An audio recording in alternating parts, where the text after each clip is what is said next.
صدق اللہ العظیم و صدق رسول النبی العلیم الکریم قال رسول اللہ صلی اللہ علیہ وسلم من سب نبیا فاقتلوه او كما قال علیہ الصلوۃ والسلام قال رسول اللہ صلی اللہ علیہ وسلم ولا تحاسدوا ولا تبغضوا ولا تقاتلوا وكونوا عباد اللہ اخوانا او كما قال علیہ الصلوۃ والسلام بندے پروردگارم امت احمد نبی دوست دارم چار یار کعبہ اولاد مذہب حنفیہ دارم ملت حضرت خلیل خاک پائے غوث اعظم زیر سایہ اربد سبحان اللہ بے باک سپاہی دین کے ہم 2 لاکھ زمانہ ہو کر ہم ہو جائے چاہے سر بھی کلکتا اون سے نہ اٹھک رہے ہم پیارے نبی کے دیوانے ہم شمع یقین کے پروانے ہم امن و اخوت کا پرچم نکلے ہیں جہاں میں لہرائے یہ فرانسیسی دلال یہ انڈیا دلال بلا کے خاک ڈرائے ہم کو ہم رائے وفا کے رہنو ہے منزل ہی میں جا کے دم لیں گے یہ بات آیا ہے دنیا پر ہم دھول بھی ہے تلوار بھی ہے یا بس میں جہاں مہکائیں گے یا خون میں نہا کر دم لیں گے نعرہ تکبیر نعرہ رسالت نعرہ تحقیق گستاخ نبی کی ایک سزا گستاخ نبی کی ایک سزا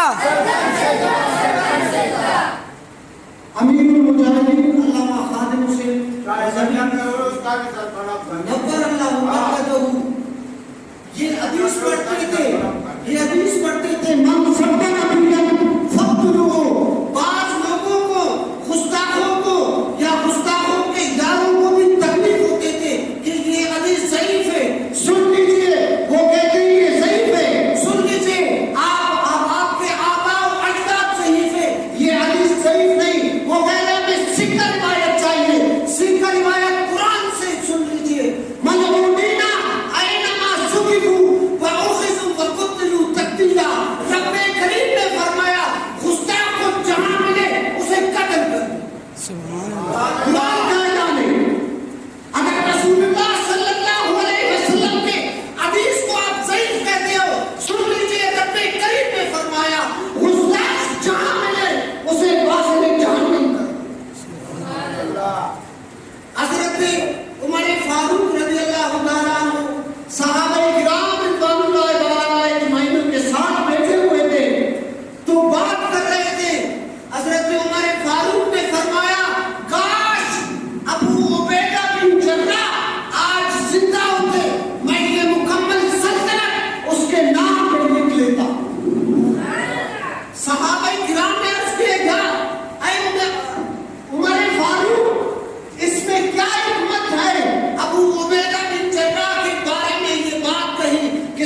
سبحان اللہ. ہر ایک ایک فرد پر حضور کی ناموس اور عزت کا محافظ بنے. ہر نبی پاک صلی اللہ علیہ وسلم کے ناموس اور ختم نبوت پر جب بھی حرف آیا تو اس وقت اٹھیں گے، کیونکہ ہم نے کلمہ رسول اللہ کا پڑھا. اگرچہ اقتدار ان کے پاس ہے، ایسا بھی وقت آئے گا کہ مقام تعظیم کریں گے، جو بھی کہیں گے ہم دیوانے اہل خدمت تسلیم کریں گے. سبحان اللہ. گلشن والے اپنا حصہ پورا لیں گے.